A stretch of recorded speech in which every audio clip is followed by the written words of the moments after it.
Hello, everyone. Welcome to the Talladega Superspeedway here in Talladega, Alabama, just outside the Talladega National Forest.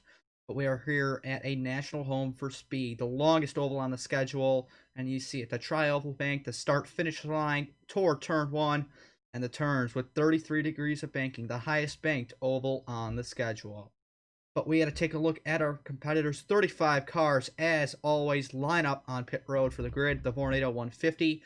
We'll see an extended race length distance, opposed to 19 laps like we've seen in the past. We're upping it just a little bit to 22, similar to what we did at Daytona. On the pole, though, is the driver of the Vornado Pontiac Grand Prix. That is Colton Lane, our points leader, our pole leader, and our wins leader. 3 wins, 341 points, and his 4th pole of the year. Mid-South Automotive looking for success here, as I'm actually not sure if it was Lane or eventual championship winner Jake Galloway who won here at Talladega, but we know what happened in Kansas. Jake Galloway took the title home for Texas Star Racing, and Colton Lane and his teammate Austin Johnson were left ringless. But now, Colton Lane, this season, he's put on a redemption arc because he has crushed the field with his consistency. 7 top 5s in 11 races, 2 more than the next closest, which would be Logan Cloud and his teammate Austin Johnson.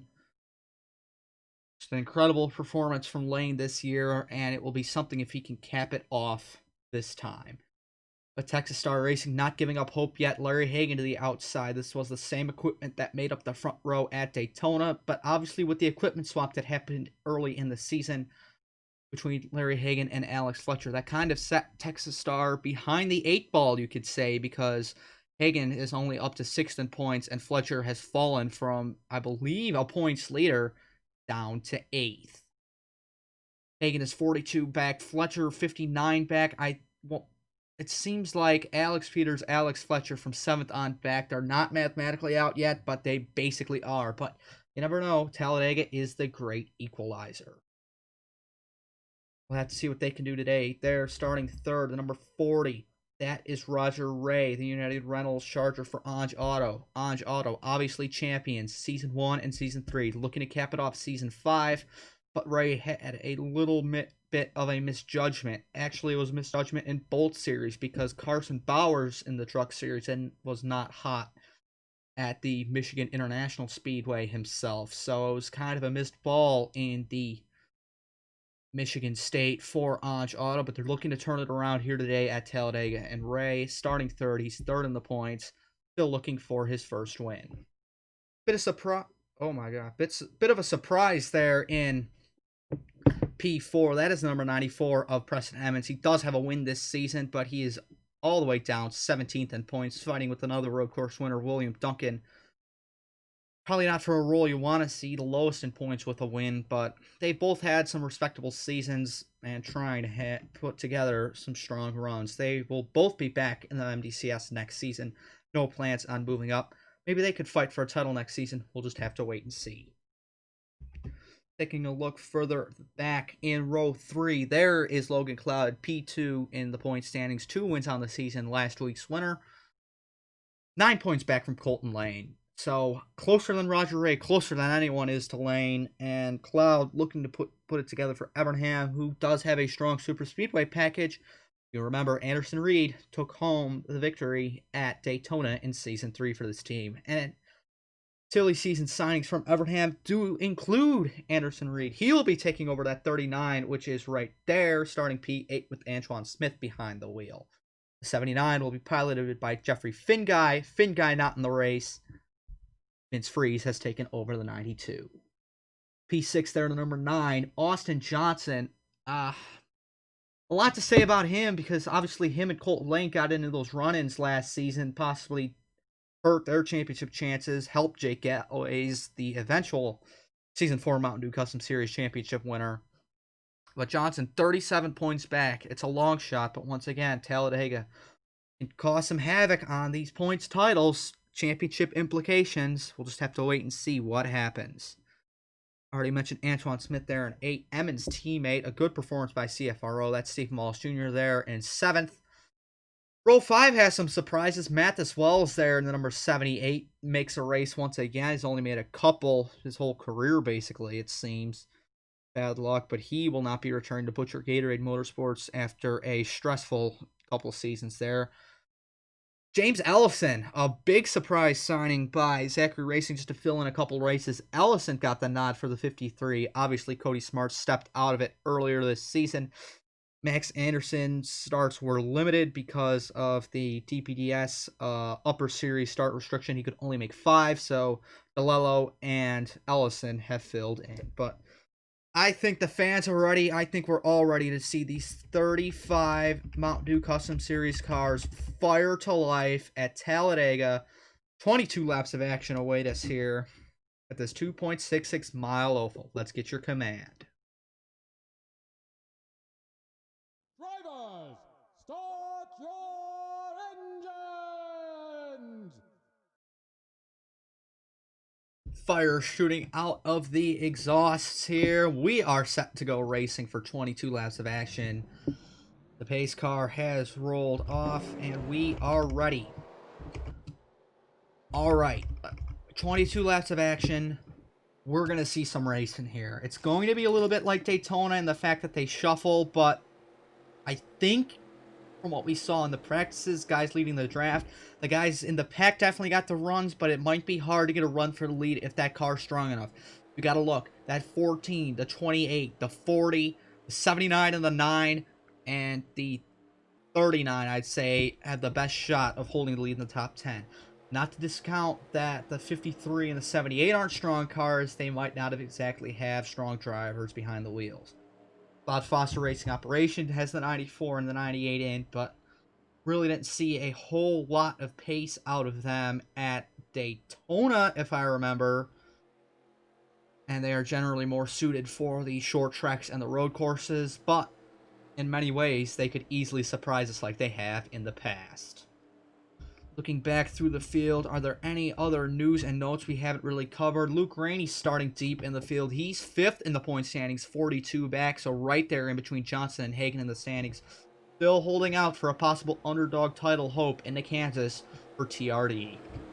Mikey Yamakaze, the lone SBR driver in the field. Matt Sladek was bumped from the field by the number 57 of Daniel Elliott, making a appearance. He's actually running the car for the rest of the year, but Johnson Performance, although they won at South Boston with Austin Murray, their second car, this 57, has almost been non-existent on the grid.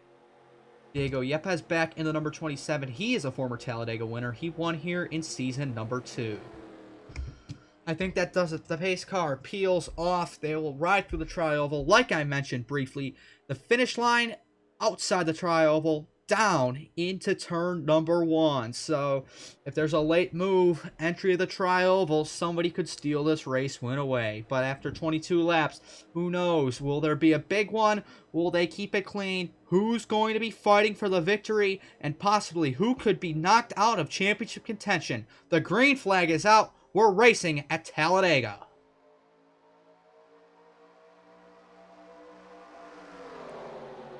Already, you saw 3 wide in the back. These guys are going to jostle for moves early. Austin Johnson thinking about jumping down to the bottom. He can't. That hole is going to close up. Still 3 wide in the back, and it looks like the inside got a big jump as it is the 14 and the 40 working together. But it's all the top 3 in the points jumping up now because here comes Logan Cloud on the bottom. It'll be 1-3-2. Going 1-2-3 in the race, but no, Hagan's going to jump down on the bottom. He got a big run on the top side. He forces Roger Ray high, and here comes Hagan in the Orbit Dodge Charger for TSR, chugging on the bottom to the back bumper of Colton Lane. I don't think he's going to do anything as they are 3 wide throughout the pack. Austin Johnson squeezing underneath Preston Emmons. It'll be a lot of risky moves here early as guys jostle for position throughout this racetrack and throughout these packs. Here comes Roger Ray. He's back underneath Larry Hagan for second. Just taking a look here through the pack. They're a little bit disorganized right now, but they will link up. But these guys just get big surges in this draft, and it can cause madness. Look at this. Stephen Welsh Jr.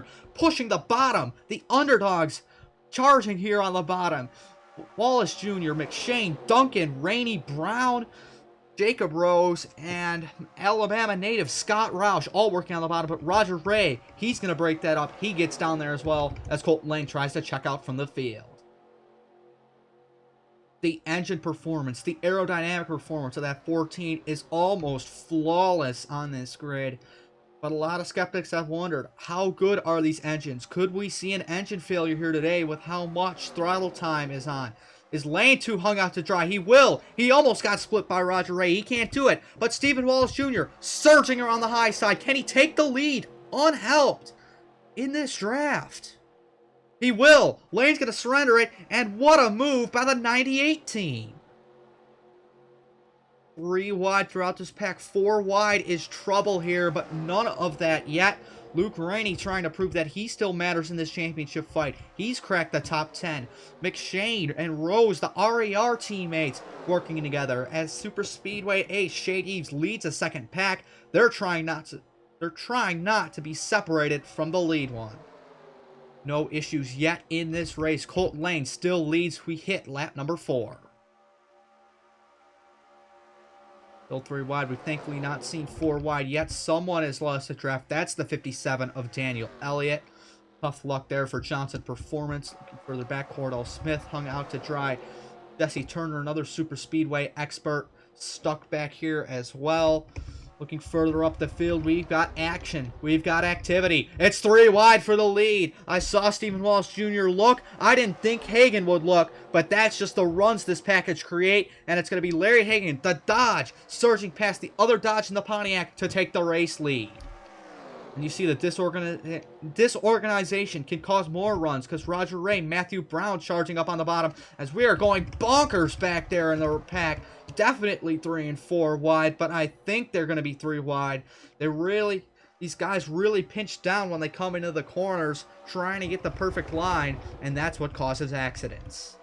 But now the top side charges into turn 1. Matthew Brown shoving Larry Hagan into the corner. Stephen Wallace Jr. trying to draft up behind them. But it's Matthew Brown, the 0-1, a possible championship contender, looking for the lead. He tries to pinch Stephen Wallace Jr. off, using side draft here on the Mountain Dew Custom Series cars. But Lane's having none of that. He says thank you for the run, shoves his nose down into there, and they are 3 wide. James Ellison was way up the track. He does not hit the wall, though. Colton Lane using that engine power, using the run power that some of these guys get. They shuffle, but they really don't fall in and out of the field. They kind of stay congregated in these blocks until somebody can break through. That's basically what Matthew Brown did. He broke through and went for the race lead. Hagan out front. What kind of run does Colton Lane get this time on the top side? Not too big one. Roger Ray still contending there on the bottom, but he's going to be side by side there for third. Matthew Brown, Steve Wallace Jr. still working together, but it's a couple of the championship threats there still on the bottom. Johnson's not having any of it as his teammate Lane goes for the lead once more. Oh, Roger Ray's going to block off that run, though. He knows he wants that bottom as Stephen Wallace Jr. shoots it up the middle. Still, once again, the pack disorganized behind them.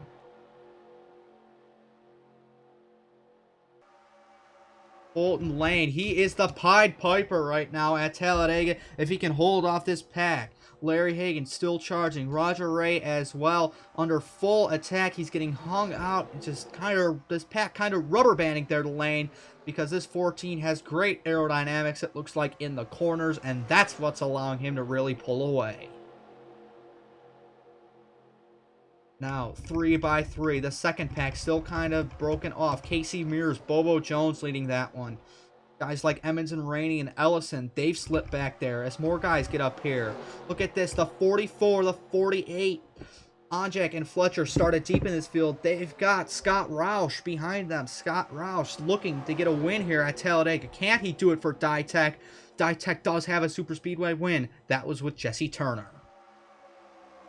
Now it's Antoine Smith. He's had a quiet season. He's looking for third underneath the 9 and 28. But Roger Ray, he's broken through the side-by-side. He might be looking for the lead here on Lane.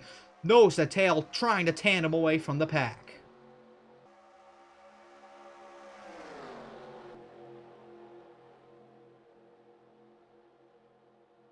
Here they come charging down the backstretch. You see Luke Rainey throwing moves, shoots down to the bottom of the racetrack. Now it's Antoine Smith moving underneath Roger Ray here for second.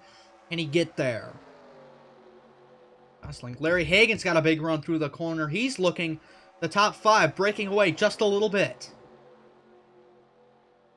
Trying to link up. Can they chase down Colt Lane? Can they do it? Hagan thought about a look underneath Smith there. He can't quite do it as Duncan nearly throws it 4 wide. Can't quite as the pack will shoot by the start-finish line there. I'm honestly surprised. We've been lucky. We haven't seen any 4 wide yet. No real concern for accidents, but you got to remember, it's early. It's only lap 9. And look at this. Larry Hagan was the only one to get past Colt Lane. Now it's going to be the 39, Antoine Smith, but not without Lane's teammate trying to defend him, trying to break it up. Austin Johnson to the bottom. 3 wide for second. That's going to help Lane's run into the corner. He gets that big wall of air pushed behind him. There's almost a bubble between some of these cars. You can't really quite get up to the bumper of them. 4 wide there, back in the pack. Alex Peters, Cordell Smith. But looks like Cordell's going to get down if Yamakaze doesn't force it. But he will. Going to be 4 wide back there. We'll have to watch it. Lane still taking office. Now it's Wallace Jr. looking there. He's looking there for P2. Cordell, Alex Peters, they're going to keep it off together. 4 wide has been broken up. But looks like you can't free yourself from the second pack. Here comes Bobo Jones and Preston Emmons charging up on the bottom now. They're trying to shuffle their way toward the 14. But we've seen a lot of separation now. How many cars are up here? I think about 20, 23 are in this lead draft. That's Austin Delgado, Vince Freeze, Shade Eves nestled back here. Patrick Smith, John Dilks, Mathis Wells, Ryan Reed, Austin Murray, Mike Cook, Jesse Turner, Diego Yepes, and Daniel Elliott could get lapped before the end of this race, because how slow is he going? He's going 50. He's setting 53s. He's about 2 seconds off. But now the teammate Austin Johnson trying to prove that he wants to win the championship for Mid-South Automotive in their final season. A team closing doors. Can they go out on top? It's Johnson using a run on the bottom. He's going to the race lead. But Scott Roush at his home track. Look at this. Scott Roush with power from other underdogs like Cloud Foster Racing Operations. Bobo Jones there behind him. They're pushing the 67 to the front. Scott Roush this morning, he must have had Folgers, because he is full of energy, charging to the front, surging in that 67. Can he get underneath the 9? Austin Johnson blocks it, but it would be something else if Ditech gets a lap lead here at Talladega, because this is definitely the engine-heavy super speedway, and the 67, they actually had an equipment swap with the 29. They're using that new engine underneath them. Scott Roush trying to prove that he's going to be a superstar in the NSDCA. Can't quite get there yet. Still a lot of racing to go. He's shoving to the bottom. Here they come. 4 wide behind them with Alex Fletcher. They're racing aggressive now. They know what's at stake. Coming next time by will be 10 to go, and Scott Roush has the race lead for now. But it's Stephen Wallace Jr. and Bobo Jones tandeming up there on the bottom. But the pack behind them, they're going to have a huge run. They break apart that 3 wide once again. And Bobo Jones thinks about 3 wide. He backs out because he didn't think his car would stick. Now it's going to be the 98, Stephen Wallace Jr. taking the race lead. He won last season. He doesn't have it this season. Hasn't this season yet. Can he do it today? Drivers getting aggressive here at Talladega. The race closing down. 10 to go in the Vornado 150.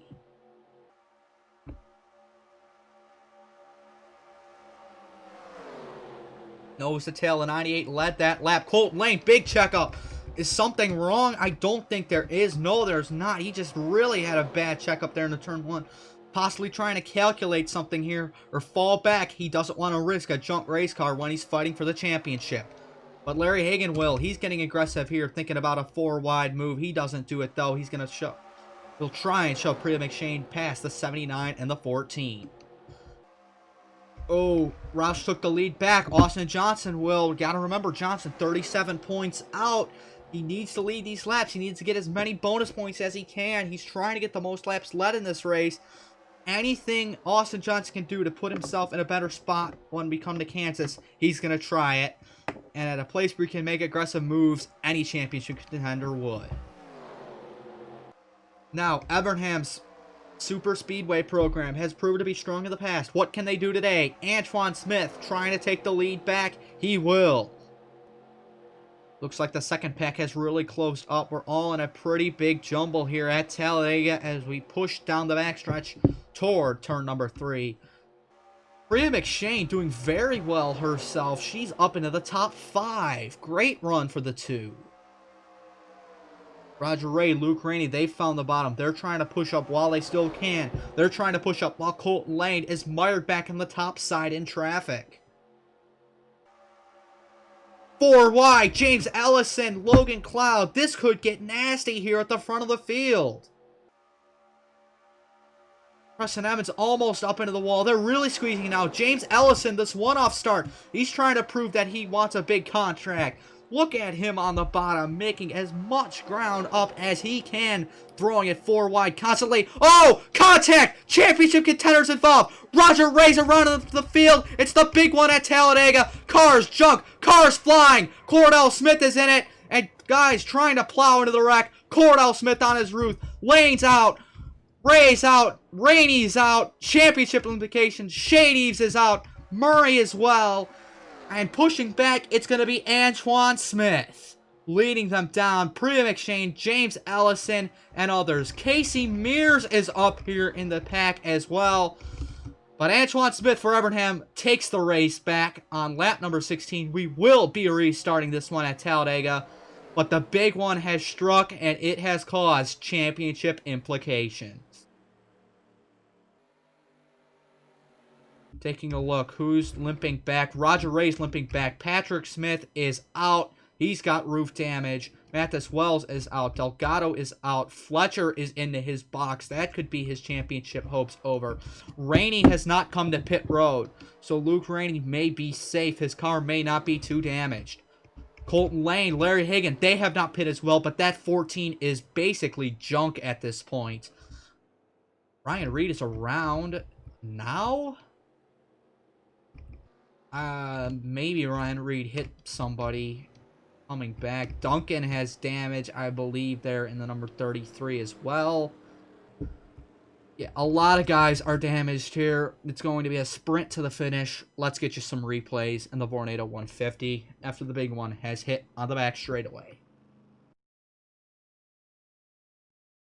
This might be a bit far to start it back, but we are entering turn 1.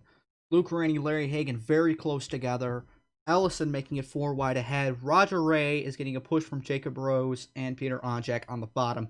That's what may cause this accident, but I don't believe it does because Luke Rainey here, he's 4 wide now with Matthew Brown and the 67 of Scott Roush as they're coming through turns 1 and 2. The bottom line is solid. Rainey's racing for a championship. Ray's racing for a championship. They know they're fighting, and Luke Rainey is going to keep it as low as he can to get Matthew Brown behind him to push. He gets too low, gets into the 45 and the 40 at the same time. Brown comes up back into the 82. Ray pounds the wall. He loses control in front of the field. Rainey gets helped around there by the 67 of Routes. Alex Fletcher nowhere to go. Sends the 40 on a spin cycle. There's Colton Lane back there trying to blow up. Cordell Smith nails his teammate Luke Rainey, but Austin Murray gets there into the 6, sends Cordell upside down. More guys fly through. Ryan Reed, Diego Yepes whipped through this accident. Jesse Turner as well, just trying to get by. Cordell sliding down the track on his roof. Colton Lane is damaged. Mike Cook spinning down the racetrack. Patrick Smith, he took a wild ride. We'll get some more replays of this, but a lot of championship contenders out from this one. On board Luke Rainey in the 82.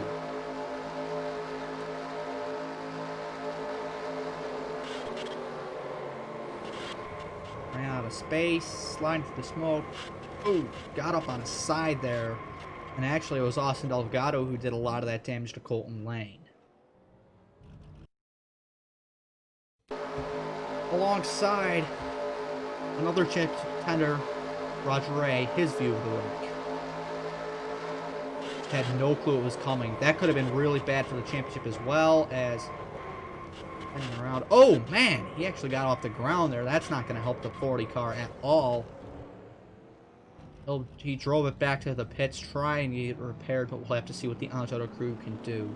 But that was actually really close there off the back bumper, the 79 and the 9 cars respectively, because they almost got taken out with the 40 as well in a chain reaction. Bumper cam 79 Logan Cloud.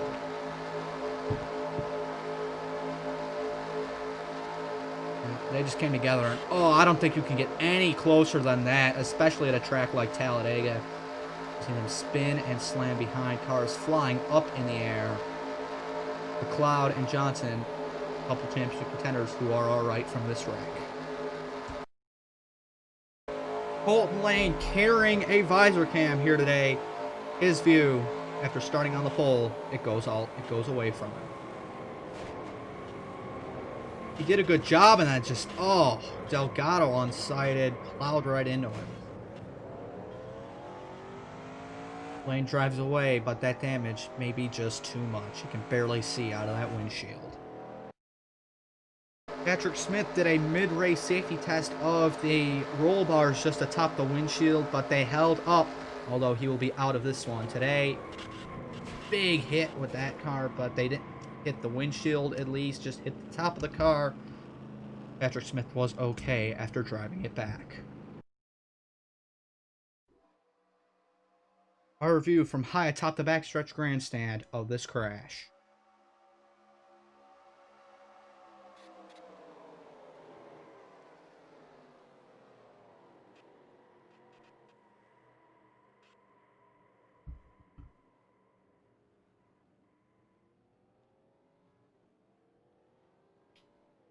We'll get back to the restart here from Talladega and the Vornado 150 when it closes out.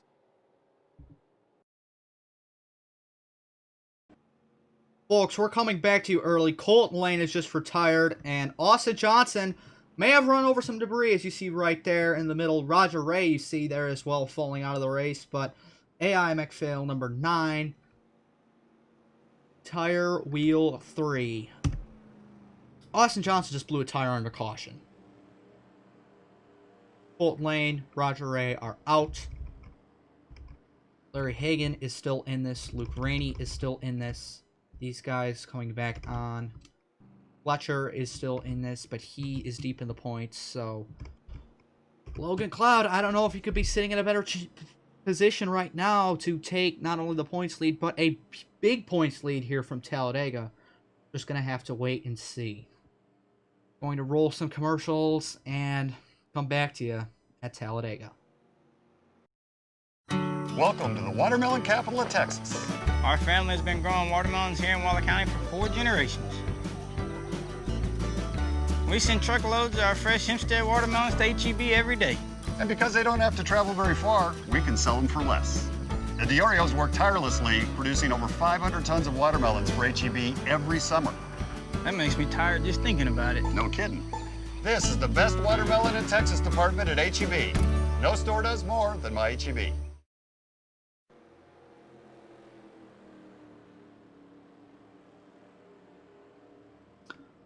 Welcome back to the Talladega Super Speedway, the Vornado 150 here, the 12th race of 14 in the Mountain Dew Custom Series season.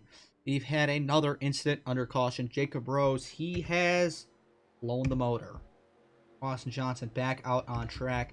Let's take a look and profile some of these guys that are left. Antoine Smith, 2 top 5s, 5 top 10s, an average finish of 18th. He sits 14th in the standings. He's graduating to the Truck Series next year with Shade Burkhart Racing. We'll have to see how he does. Trying to get Evernham a win for this 39 team once again. Bree McShane, she's had a oddly consistent year. No top 5s, 2 top 10s, average finish of 17th, but she is 12th in points. She's honestly had a pretty good year there for RAR. Ran probably consistently in that like 11th to 15th range, racking up to UP, as unfortunately her teammates blowing up there on the bottom. The Pre might be a little bit worried about her motor, but she wants to take home the first victory for a female in the NSDCA. James Ellison, like we said, trying to prove that he still wants a spot in the NSDCA. He still wants a ride, trying to save his career after being released from SBR early in the Dr. Pepper Dash Series season. What can he do for Zachary Racing? 98, Stephen Wallace Jr. He is going up to the Truck Series next season. He wants to get a win this season in the Mountain Dew Custom Series for CFRO and not be beaten by his rookie teammate Preston Evans in that column. P9 in points. He may gain some spots today from staying alive here at Dega as the lights are out in the pace car. But his team boss and championship threat, Logan Cloud, is there behind him. You'll have to wonder if Wallace Jr. could surrender that race lead and a possible race victory to Logan Cloud, because he knows Cloud has a greater battle to fight as he is closer to this championship. Wallace Jr., it was 60 back of Lane coming into today. A driver who already has a championship, Peter Onjak, sits in 6th. He's had a poor season for his standards, only 1 top 5 and 4 top 10s. It would mean a great deal if he won today. Would break a 4-year winning streak in the Mountain Dew Custom Series, which goes back to Kentucky, race 8 of season number 1. P7, though, he has an alliance there with Onjak. That is Casey Mears and Kamikaze Racing and Dylan Jacobs, co-owners of that team. The satellite to Onj Auto. Mears has just been forgettable everywhere outside of the road courses that the NSDCA goes to. But he may have a super speedway trick up his sleeve, and it would be huge if that team won today. Eric Monaco ran good. He survived the wreck. He ran very good at I-69. Got his first top 5 of the season, I believe. Been an okay season for a midfield team. P15 in points. John Dilks, he missed Phoenix, I believe, earlier in the season. Toyota Racing Development. He will be back in the 68 next season with Napa Auto Parts on that Toyota Camry. And William Duncan rounds out the top 10. Those are basically the only undamaged cars. Duncan also does have a win this season before I skip over him like that. Scott Roush, he got side damage. Yapez and Reed shot through that wreck, but Larry Hagan, everybody behind him, they are damaged. They will be off the pace. They will really not be a threat, so it's probably going to be 11 or 12 cars fighting for this race win. Antoine Smith leads them down. What kind of jump do they get? He's protecting the bottom. Work back. Green flag racing. 4-lap shootout at Talladega, as everybody will try and figure out who's damaged and who's not, who's got the speed to win the race. Ellison got a good jump. He's underneath McShane already. Could be hunting Antoine Smith by the time they enter turn 3. We're seeing one car really drop through the field there on the high side. Looked like a green car. I think that is the 3 of Ryan Reed. He got caught up in a stack up when they were racing back. That also damaged Jesse Turner. Now, Ellison going for the race lead. He's underneath Antoine Smith. As Ellison takes it, forgot to mention the cars that are out. Jacob Rose, Colton Lane, Alex Peters, Roger Ray, Cordell Smith, Matthew Eves. And then it is Mathis Wells, Austin Delgado, Austin Murray, Patrick Smith, and Vince Freeze. 3 wide there for second momentarily. Logan Cloud still trying to keep in it on the bottom. But Onjak and Antoine Smith are going to get much better runs into the corner. Onjak trying to fight Smith. What kind of run does he get up high? It looks like Priya got that. She jumps to the bottom. It's now Onjak, the champion, moves underneath. And Mountain Dew Custom Series debutant Ellison there down the back straightaway. Next time by is the white flag. Only a 3-lap shootout. My mistake there when we were going back green. But Priya's not having any of that. She's underneath Onjak, but can't quite get there into the corner. Onjak will slam the door. Antoine Smith all underneath Ellison. He's taking the race lead back as they come through side by side off turn 4. Looks like we have a 10-car pack here racing for this race win. Everybody else damaged and off the pace, but these guys are full throttle. Antoine Smith leads coming to the white. Will that be enough? The top 2 getting separated. Is that going to help or hurt them? Ellison trying to get the run on the high side. He's got a big head of steam. It might not be enough. Onjak pressuring Antoine Smith. It will be enough. Ellison will get the run. And Onjak underneath Antoine Smith. McShane trying to go 3 wide for second. Can't quite get there. She will. She's still looking. Logan Cloud trying to get championship spots there as well. Onjak backs off. Antoine Smith is going to have to make a look into the tri-oval if he wants to win this race. Remember the placement of the start-finish line. It's toward turn 1. It's going to be one of these two. Antoine Smith versus James Ellison. is a look made from the 39.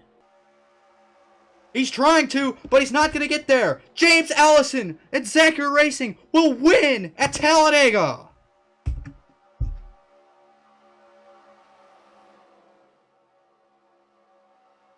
And the damaged and off-pace cars round out your field. You just saw Talladega first-time winner. You haven't seen that since Matthew Eves, I believe, but James Ellison, unbelievable. Shows up on race day, hasn't raced outside the Dr. Pepper Dash Series, benefits off Talladega's chaos and calamity, takes home the victory. Onjak third, Logan Cloud fifth, the only championship contender in the top 10. Larry Hagan 14th, Austin Johnson 16th. That's really going to shake up the order. Lane, Ray, they are out of the race. A lot of things will have changed here in the championship picture and the whole picture of the NSDCA. Will James Ellison stick around because he was rumored of leaving the league? We'll just have to wait and see. That will do it for myself here at Talladega. We'll see you next time for a short track at Iowa as the penultimate race of season number 5.